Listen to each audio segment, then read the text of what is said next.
निरंजन अलख निरंजन हो अलख निरंजन।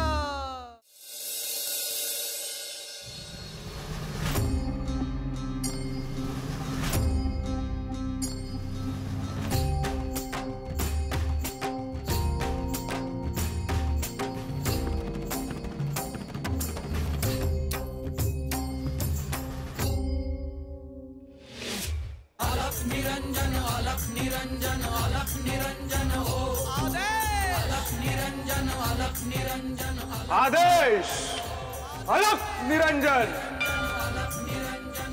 शुभम भवतु। बरं झालं देवा तुम्ही आल, आम्ही तुम्हालाच भेटायला येणार होतो। गावात एक वेगळीच गोष्ट घडायला लागली आहे, त्याचंच तुम्हाला बोलायचं होतं। तुम्ही कशाबद्दल बोलता आहात ते गुरुदेवांना ठाऊक आहे।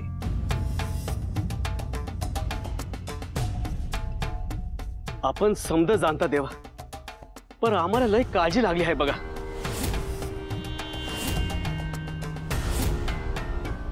गावातल्या काही वाईट लोकांनी त्या अक्काबाईला बोलवले आहे। ती लई मोठी मांत्रिक आहे बघा, आणि तिला लई अघोरी विद्या येतात।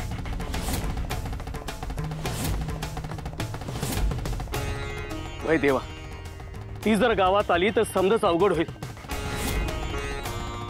ती अक्काबाई लई वाईट आहे, अहो तिच्या हातून एक चांगलं काम झालं नाही बघा।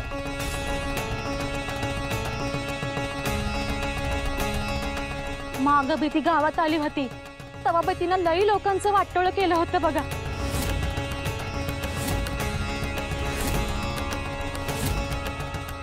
हे पहा, तुम्ही चिंता करू नका। तुम्ही म्हणता आहात तशी ती अक्काबाई असो किंवा अन्य कोणतीही दुष्ट प्रवृत्तीची अघोरी असो, आम्ही इथे असताना तुम्हाला कोणी काहीही करू शकत नाही।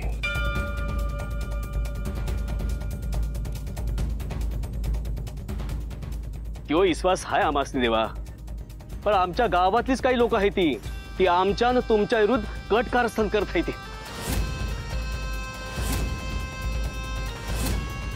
आम्हाला याचीच भीती आहे की या समजामुळे तुम्ही नाराज होऊन गावातून निघून तर नाही जायचे ना।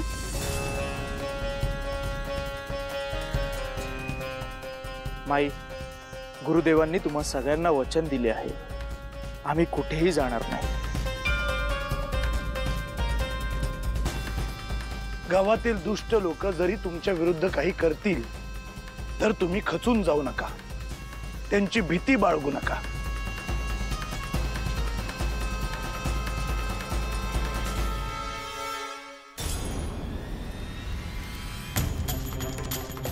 साधू बुवा, आमच्या बी तुमची कृपा असू द्या।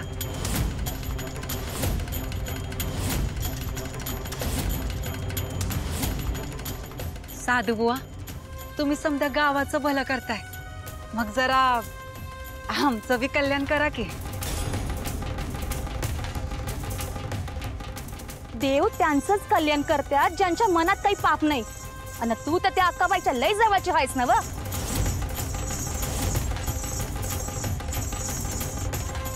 हे बघा पंजबाई, जो आमचं भलं करतो आम्ही त्यालाच नमस्कार करतो, आणि अक्काबाई आमच्यासाठी दैवत आहे, दैवत।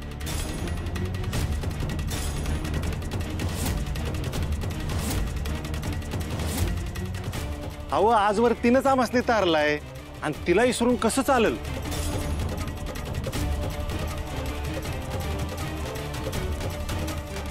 आता यात आमचं काही चुकतंय का सांगा बरं? ज्याची जशी बुद्धी असते तसंच त्याचं कर्मही असतं। परमेश्वराने दिलेलं हे जीवन प्रत्येक मनुष्य त्याच्या त्याच्या बुद्धीनुसार व्यतीत करत असतो।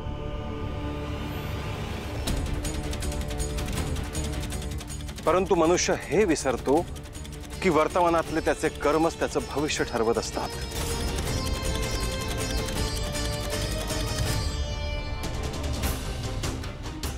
अव देवा, या लोकांनी किती बी समजवा, पण यांची बुद्धी हाय तशीच राहते। तुम्ही यांचं मनावर नका घेऊ.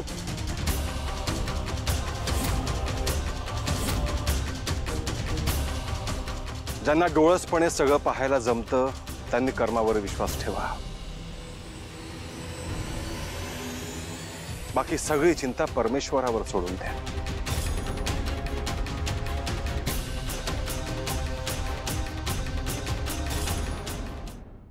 आदेश, अलग, निरंजन.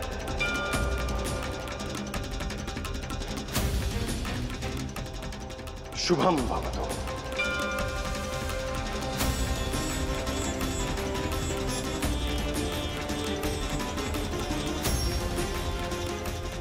दासू, मीना, तुम्ही किती बी ठरवलं तरी मी अक्काबाईला गावात येऊ द्यायचो नाही.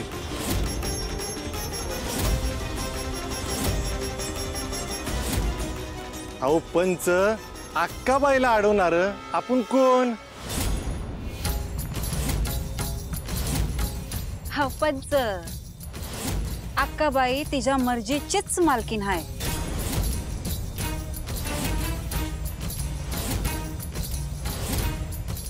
आणि आम्ही बी अक्काबाईला घाबरत नाही. आम्ही बी आमच्या जागेवर ठाम आहोत.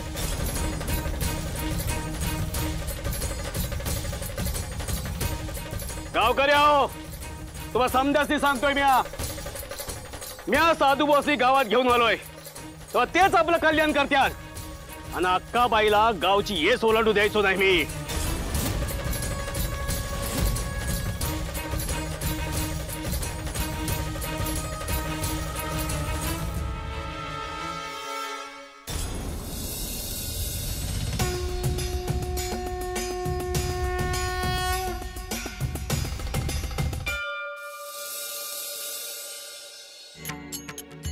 श्रीपाद,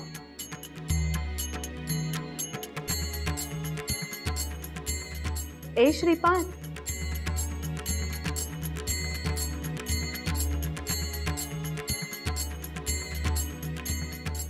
श्रीपाद, ध्यान करत होतास का?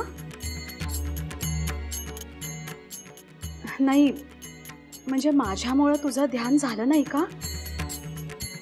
ध्यान करत होतो, पण ते तुझ्यामुळे मोडले नाही. माझी आणि मच्छिंद्रनाथांची जी भेट झाली आहे त्याचाच विचार करत होतो.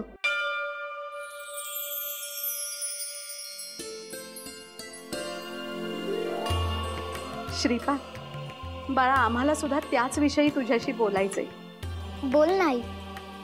जसं करायचं ठरवलं होतं ना, अगदी तसंच अन्नदान पार पडलं बघ. आई, ह्या सगळ्यात तुला खूप कष्ट पडले आहे. अरे बाळा, कष्ट कसले आले त्यात? अरे पुण्य हातून घडतंय, एवढं सगळं करायला मिळतंय, तेच खूप आहे.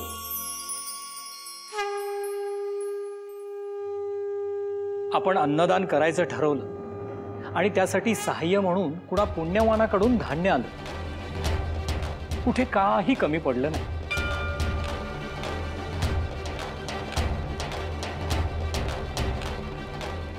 श्रीपाद, पण या सगळ्यात तू एक गोष्ट आमच्यापासून का लपवलीस? अरे साक्षात मच्छिंद्रनाथ आपल्या घरी आले आणि ही गोष्ट तू आम्हाला सांगितली देखील नाहीस. कुणी परिचित आहेत असं म्हणालास आणि ते गेल्यानंतर त्यांची खरी ओळख सांगितलीस. आधी सांगितलं असतं तर यथोचित त्यांचं स्वागत करता आलं असतं, पाद्यपूजा करता आली असती. हो ना. अहो श्रीपादनी तर आपल्याला सांगितलं नाहीच, पण स्वतः मच्छिंद्रनाथांनी सुद्धा त्यांची ओळख सगळ्यांसमोर सांगितली नाही. ते गुपित राहावं हेच अपेक्षित होतं आई. असे मोठे तपस्वी ज्ञानी पुरुष असतात. आदरातिथ्य, पाद्यपूजा या सगळ्यांपेक्षा त्यांचं एखाद्या ठिकाणी उपस्थित राहणं हेच खूप महत्त्वाचं आहे आई.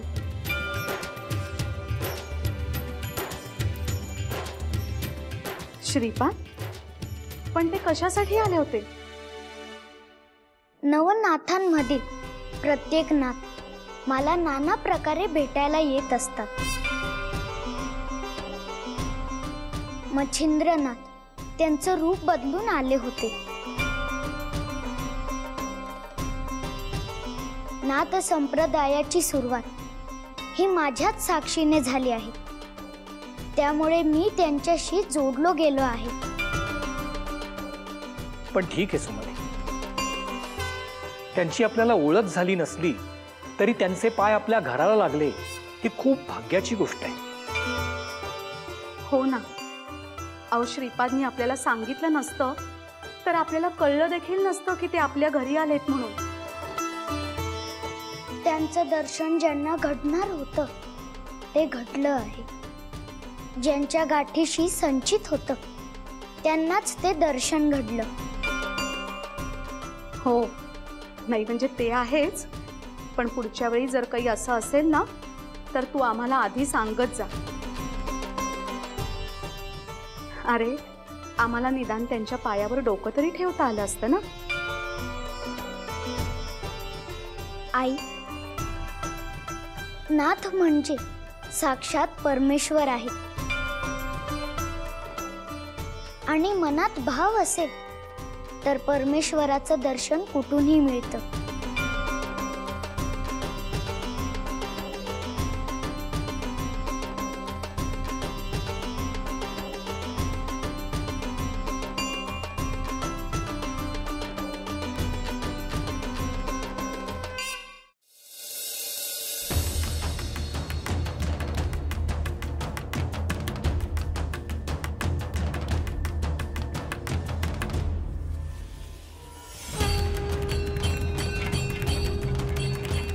पिताश्री, तुम्ही इथे का बसलाय?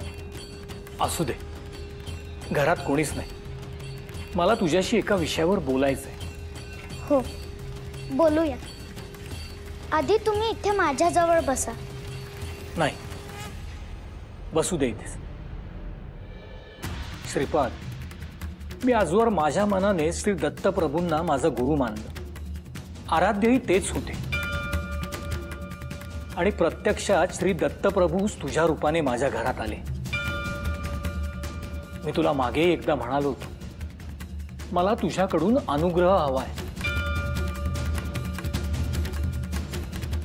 आता तुम्ही माझे पिता आहात, त्यामुळे मी तुम्हाला शिष्य म्हणून स्वीकारू शकत नाही. त्यानंतर तुम्हाला योग्य असा गुरु शिष्य म्हणून स्वीकारेल. ते गुरु कोण असतील हे मी तुम्हाला आज सांगत नाही. त्यासाठी तुम्हाला धीर धरावा लागेल. खरं सांगू का श्रीपाद, मी लहानपणापासूनच धर्मग्रंथ वाचत, वेद पुराणांचे पठण करत, दत्तगुरूंची निस्सीम भक्ती करत इथवर आलो आहे. तुझ्या अनेक बाललीला पाहिल्या आहेत. त्यानिमित्ताने साक्षात दत्तप्रभूंच्याच लीला पाहण्याचा योग मला मिळाला आहे. त्यामुळे मला आता प्रापंचिक गोष्टींमध्ये काहीही रस उरलेला नाही. तुम्ही एका कुटुंबाचे प्रमुख आहात आणि एका अर्थी तुमच्यावर त्या सगळ्यांची जबाबदारी आहे. अशा वेळी तुम्हाला सगळ्यांचा विचार करायला हवा. तुम्ही असा काही विचार करता आहात हे आईला किंवा घरातील कोणालाही कळलं तर त्यांना दुःख होईल. तुमच्या गाठीशी संचित आहे म्हणून तर मी तुमच्या घरी जन्म घेतला ना. पण अरे श्रीपाद, संसाराचे हे राट गाडगे असेच सुरू राहील, त्याला कुठेही अंत नाही रे. तुम्ही आधीच ते स्वीकारले आहे आणि आता ते पार पाडण्याची जबाबदारी तुमच्यावर आहे. माझे बंधू भगिनी आहेत, त्यांना मोठं करण्याची जबाबदारी तुमच्यावर आहे. त्यांचं आयुष्य मार्गी लागलं की आपोआप पुढची वाट तुम्हाला दिसेल. महत्वाचं म्हणजे तुम्ही या कुटुंबाचं भरण पोषण करत आहात. ती देखील एक सेवाच आहे. अरे पण या सगळ्यामुळे खूप उशीर तर होणार नाही ना, याची भीती वाटतेय मला. असं काही होणार नाही. योग्य वेळ आली की ते घडेल. तो क्षण नक्की येईल ना रे श्रीपाद? हो, निश्चित येईल. गुरूंची आकांक्षा असणं हीच फार मोठी गोष्ट आहे. ती असेल तर गुरु कोणत्या ना कोणत्या रूपात भेटतातच.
अक्काबाई, अक्काबाई, अक्काबाई, अक्काबाई, अक्काबाई.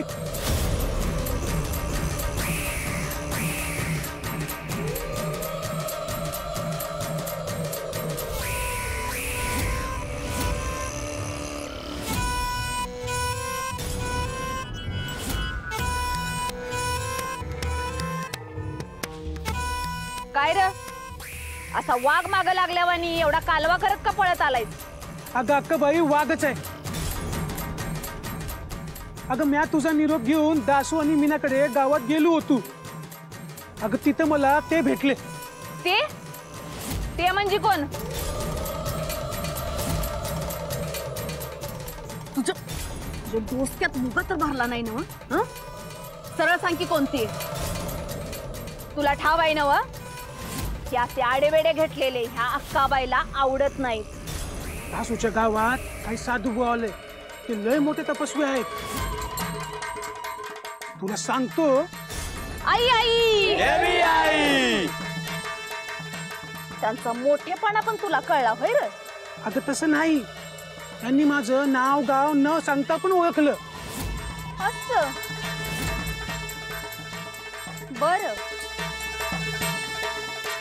पुढं अगं पुढं म्हणजे अक्काबाई, त्या गावची समधी लोक तुझी वाट बघत बसली आहे. अगं दासू आणि मीनाने तुला ताबडतोब गावातच बोलविलंय. होय, लय दिस झालं मी आधी त्या भागात गेले नाही. तिथल्या समध्यांची कामं आटपून आपल्याला तिकडे जायचंच आहे. अगं पण त्या साधू बुवांचं काय? आई आई, देवी आई, ही अक्काबाई कुठल्या बी साधू बुवाला घाबरत नाही. तिच्या समोर कोणी बी उभं राहू शकत नाही. आपली आई फक्त ही देवी आई आहे. तिला मी एक हाक दिली, समद्या इच्छा पुऱ्या करते ती. ह्या देवी आई मोरा कोणी बी मोठं नाही. आई आई, देवी आई, हे तर समध्यासनी ठाव हाय. मग तू कुणा बी साधू बुवाला घाबरू नका. होय, मग कधी निघायचं दासूच्या गावाकडं? कारण त्या साधू बुवासनी गावाचा पंच घेऊन आलाय. मागच्या वेळेला त्याला एवढा धडा शिकवला तरी बी त्याची अक्कल जागेवाली नाही होय. त्यामुळं लोकांची पंचायत झाली. त्यामुळं त्यासनी कळेना की पंचायतचं ऐकायचं का साधू बुवांचं ऐकायचं का कोणाचं ऐकायचं. या अक्काबाईचं ऐकायचं. तिथलं सगळं आवर, आपण पाठदिशी तिकडे निघू. तू म्हणलास तसं गावात कोण मोठं तपस्वी आल्यात का नाही ते मला बी बघायचं. नाही त्या समध्यासनी पायावर लोळण घालायला लावली तर नावाची अक्काबाई नाही. आई आई, देवी आई, आई आई,